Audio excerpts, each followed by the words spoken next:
Hello aspirants, मेरा नाम है आनिफ और मैंने यूजीसी जीआरएफ क्लियर किया हुआ है दिसंबर वाले एग्ज़ाम में। मैंने 99.872 परसेंटाइल स्कोर किया और मैंने 40 क्वेश्चन सही किए थे out of 50 in paper one. ठीक है। ये रहा अबाउट द चैनल का नाम है Mohammad Aamir UGC GRF. And इस चैनल पे आपको टू द पॉइंट लेक्चर्स मिलेंगे, प्रीवियस ईयर क्वेश्चंस मिलेंगे, लेक्चर्स जो कि एग्ज़ाम ओरिएंटेड होंगे, प्रीवियस ईयर क्वेश्चंस के क्विजेस कराए जाएंगे, easy to understand topic wise lectures करेंगे। ठीक है। नोट्स बनाए हुए हैं मैंने, जो पीवाईक्यू और ट्रेंड एनालिसिस की बेस पे एग्जाम का एनालिसिस और स्ट्रेटजीज बताया जाएगा। इस चैनल को आप सब्सक्राइब करिए और टेलीग्राम चैनल को भी सब्सक्राइब कर सकते हैं, जहाँ पे आपको क्वेश्चंस मिलेंगे। ठीक है। और नोट्स मिलेंगे। तो ये डे 5 है, मतलब लेक्चर 5 है। लर्निंग एंड लर्नर्स नाम है इसका। बाकी 4 लेक्चर्स हम लोग ऑलरेडी कर चुके हैं। अगर आपने नहीं देखा तो वो देख सकते हैं। ठीक है। टॉपिक का नाम है लर्निंग एंड लर्नर्स। तो ये भी एक इम्पॉर्टेंट टॉपिक है, इससे भी क्वेश्चन आते रहते हैं टीचिंग एप्टीट्यूड में। ठीक है। और रीसेंट पास्ट में बहुत अच्छे खासे क्वेश्चन आए हुए हैं इस टॉपिक से, इसलिए ये वीडियो बनाया जा रहा है। ठीक है। तो पहले डिफाइन कर लेते हैं what is learning and learners. ठीक है। लर्नर एक वो इंसान जो नई चीज़ें सीखना चाहता है, नई चीज़ें समझना चाहता है, नई चीज़ें सीखना चाहता है। ठीक है। और लर्निंग एक प्रोसेस है जिससे कि आप नई चीज़ें, नई स्किल, नई टॉपिक्स सीख सकते हैं। ठीक, उसको लर्निंग कहते हैं। और लर्नर मतलब जो सीखना चाहता है। ठीक है। इसके बाद आता है इंडिविजुअल डिफरेंसेस इन लर्निंग। ठीक, तो लर्नर जो होते हैं, सारे लर्नर्स जो हैं वो यूनिक होते हैं। ठीक, every learner is a unique. हर एक लर्नर यूनिक है। ठीक है। टीचर को वही अंडरस्टैंड करना पड़ता है, वो फैक्टर अंडरस्टैंड करना पड़ता है। अगर किसी को अच्छे से सिखाना है, सभी बच्चों को इक्वली से अच्छे से सिखाना है, तो वो टीचर को अंडरस्टैंड करना पड़ता है वो फैक्टर। जैसे कि हेल्थ हो गया, इंटेलिजेंस हो गया, किसका इंटेलिजेंस कैसा है, किसका हेल्थ कैसा है, जेंडर क्या है। हाँ, जेंडर भी फ़र्क पड़ता है, जेंडर का भी फ़र्क पड़ता है। एबिलिटीज़ किसकी क्या है, प्रिफर्ड वे ऑफ लर्निंग देखा जाता है। ठीक है। जैसे इसका एग्जांपल मैंने दिया हुआ है, some students might excel in visual learning through diagrams while other grasp concepts better through hands on activity. ठीक है। कुछ बच्चे जो हैं जिनको आप डिमॉन्स्ट्रेट अच्छे से कर देंगे तब भी वो समझ जाएंगे। दूसरे कुछ बच्चे होते हैं जिनको एक्टिविटीज़ कराओ तब वो होता है, तब वो सही करता है, तब वो चीज़ें समझ पाता है ठीक से। ठीक। तो उसके बाद आते हैं टाइप्स ऑफ लर्निंग पे। टाइप्स ऑफ लर्निंग, पहला जो लर्निंग है वह कन्वेंशनल लर्निंग। कन्वेंशनल लर्निंग मतलब बेसिक जो क्लासरूम लर्निंग होती है। क्लासरूम में एक टीचर होता है, पढ़ाया पढ़ाता है बच्चों को एक फिक्स शेड्यूल पे। एग्जाम्स होते हैं टेस्ट नॉलेज करने के लिए। और जैसे स्कूल है, इंडियन स्कूल सिस्टम जैसे conventional school learning, conventional learning उसको कह सकते हैं हम लोग। ठीक है। और उसके बाद आता है सिचुएटेड लर्निंग। सिचुएटेड लर्निंग मतलब एक सिचुएशन के थ्रू लर्न कराना। एक पर्टिकुलर सिचुएशन दे दिया जाएगा, उसके थ्रू लर्न कराना। इसका एग्जांपल हो जाएगा कि एक ग्रुप प्रोजेक्ट दिया गया है बच्चों को एक बिजनेस मॉडल बनाने के लिए, और वो सारे बिजनेस मॉडल बना रहे हैं, उसके बीच उनकी लर्निंग हो रही है अबाउट बिजनेस एंड एंटरप्रेन्योरशिप। ठीक है। उसके बाद थर्ड जो है वो है असिस्टेड लर्निंग। असिस्टेड लर्निंग मतलब एक सेल्फ स्टडी ही होता है, लेकिन एक गाइड होता है जो टीचर होता है और ग्रुप टास्क देता है ताकि सभी लोग पार्टिसिपेट कर सके। जैसे ट्यूशन पढ़ाया जाता है, ट्यूशन में बच्चे खुद पढ़ कर ही जाते हैं और टीचर वहाँ पर बस एज ए गाइड काम करता है और वो लेड करता है ग्रुप को और पढ़ाता है उन लोगों को। ठीक है। असेसमेंट वगैरह करता है, उसको असिस्टेड लर्निंग कहते हैं। नाम से ही समझ में आ रहा है। उसके बाद आता है लैटेंट लर्निंग। लैटेंट का लिटरल मीनिंग होता है छुपा हुआ। वो लर्निंग जो एक छुपे हुए तरीके से हो जा रही है, मतलब जो हिडन तरीके से हो जा रही है, पता भी नहीं चल रहा है। ठीक, वो रियलाइज नहीं कर पा रहा और वो लर्निंग हो जा रही है। ठीक है। जैसे कि इसका एग्जांपल मैंने दिया हुआ है कि a person unconsciously learning a route and recalling it later when asked for directions. ठीक है। तो एक इंसान है जो जिससे डायरेक्शन पूछा जा रहा है। ठीक, तो वो तुरंत उस रूट को याद कर ले रहा है, वो मैप याद कर ले रहा है, उसके दिमाग में है और वो डायरेक्शन अगर पूछा गया तो तुरंत बता दिया। वो गया हुआ है कई बार उस रास्ते से, और उसका इंटेंशन तो है नहीं कि ये रास्ता लर्न करूँ, लेकिन वो याद कर लेता है, उसको लैटरल लर्निंग करता है।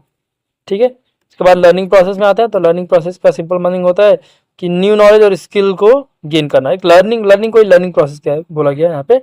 ठीक है। ये चेंज कर सकता है एक पर्सन की थिंकिंग, फीलिंग और बिहेवियर को। ठीक है।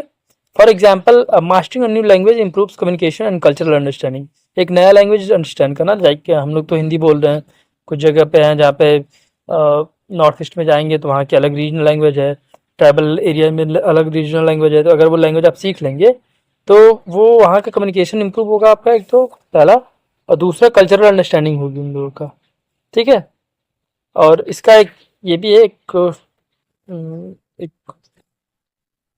Everyone learns at their own pace, मतलब सभी लोग जो है जो लर्न करता है वो अपने ओन पेस पे ही लर्न करता है। ऐसा नहीं है कि किसी को आप बहुत ज़्यादा पढ़ा दिए तो वो ज़्यादा लर्न कर लेगा। सबका पेस अलग अलग है, सबका लर्निंग का पेस अलग अलग है।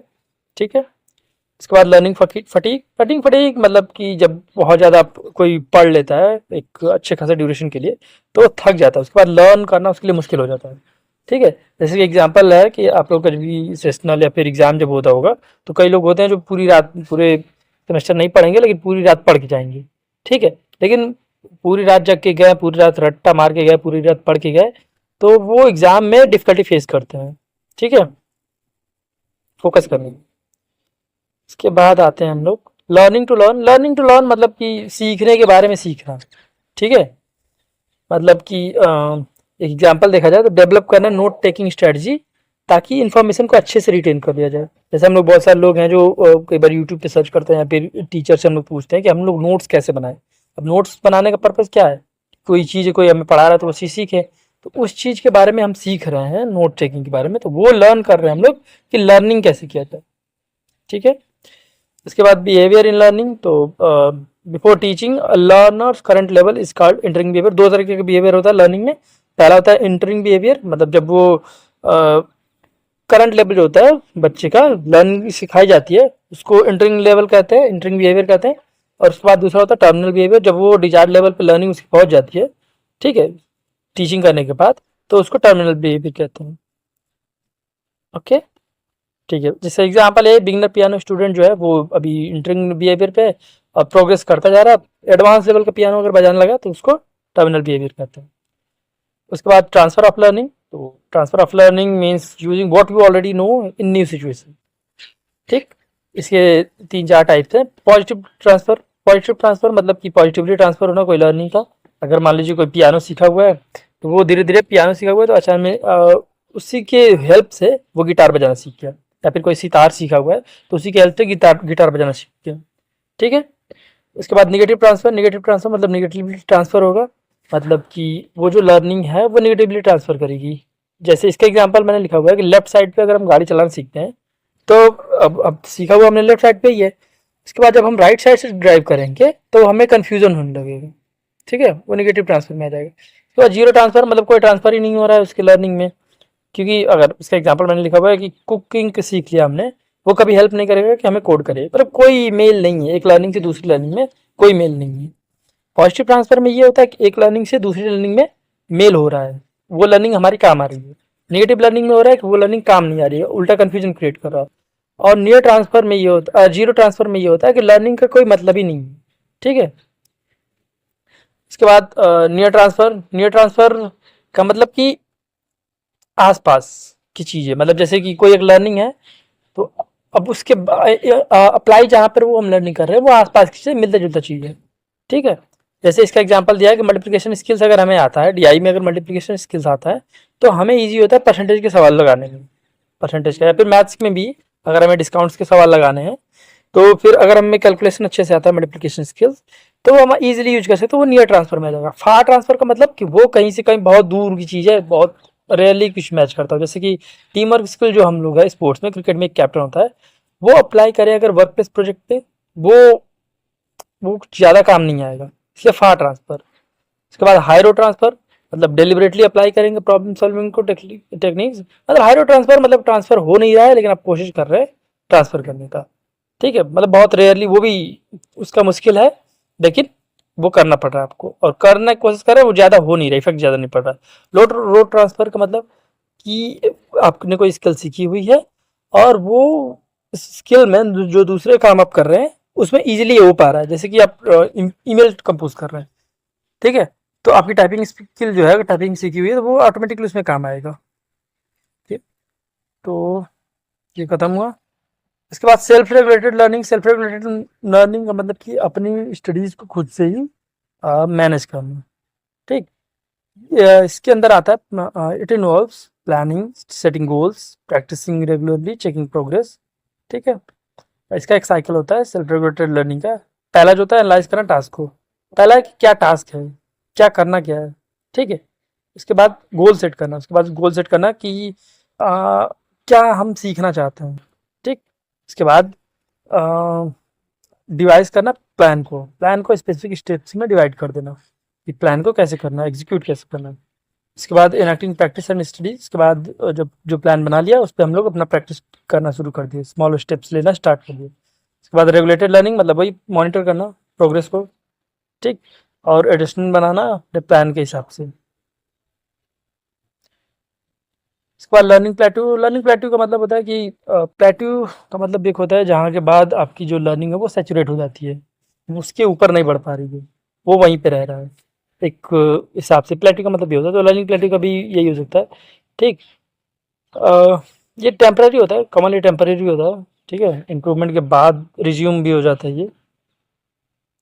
उसके बाद थोड़ा टाइम के लिए प्लेट्यू रहता है, कई बार आपने देखा होगा कि कुछ सीखा है आपने, उसके ऊपर आप नहीं सीख पा रहे हैं, ठीक। फिर थोड़े टाइम के बाद वो अंडरस्टैंडिंग धीरे धीरे बढ़ती जा रही है। जैसे ये जनरली होता है कि अगर आप रीडिंग स्किल डेवलप कर रहे हैं तो ऐसा नहीं है आपने डेवलप किया, 5 महीने के बाद आपको, 5 महीने नहीं, 10 दिन 15 दिन के बाद आपको एक सिग्निफिकेंट चेंज दिखा, 20 दिन के बाद, उसके बाद फिर आप देख रहे हैं कि उसी पेज पे ही हैं आप, ऐसा नहीं हो रहा कि आप और ज़्यादा इंप्रूव करते जा रहे हैं। फिर कुछ टाइम के बाद उस प्लेटू पे रहेंगे, फिर वो हिट कर जाएंगे, फिर आगे बढ़ जाएंगे आप, तो वैसा होता है, ठीक है। इसके एग्जाम्पल्स मैंने लिखा हुआ है, एग्जाम्पल्स देख सकते हो आप। For a student, a language learners may include initially make rapid progress in vocabulary and grammar, वही एग्जाम्पल जो मैंने अभी दिया, ठीक है। उसके बाद for a professional software developer learning a new frame में face difficulty integrating advance feature after grasping the basics. उसके बाद graph representation of learning plateau का एक ग्राफ रिप्रेजेंटेशन होता है, क्योंकि एक तो पहले तो लर्निंग का ग्राफ हो जाता है, ऊपर बढ़ता रहता है, और उसके बाद अ, एक स्ट्रेट लाइन में ग्राफ जाने लगता है, इसको प्लेटू कहते हैं, ठीक है। तो ठीक है, ये लेक्चर यहाँ ख़त्म होता है, ये भी हमने कवर कर लिया। तो आप इस चैनल को लाइक करिए, इस वीडियो को लाइक करिए, इस चैनल को सब्सक्राइब करिए, शेयर करिए इस वीडियो को ज़्यादा से ज़्यादा लोगों के पास जो यूजीसी नेट जेआरएफ की तैयारी करना चाहते हैं, और जो फोकस्ड हैं इस बार जेआरएफ देने के लिए, नेट देने के लिए, और जेआरएफ क्लियर करना चाहते हैं। हमने बहुत सारे प्लान्स बनाए हुए हैं आप लोगों के लिए, ठीक है।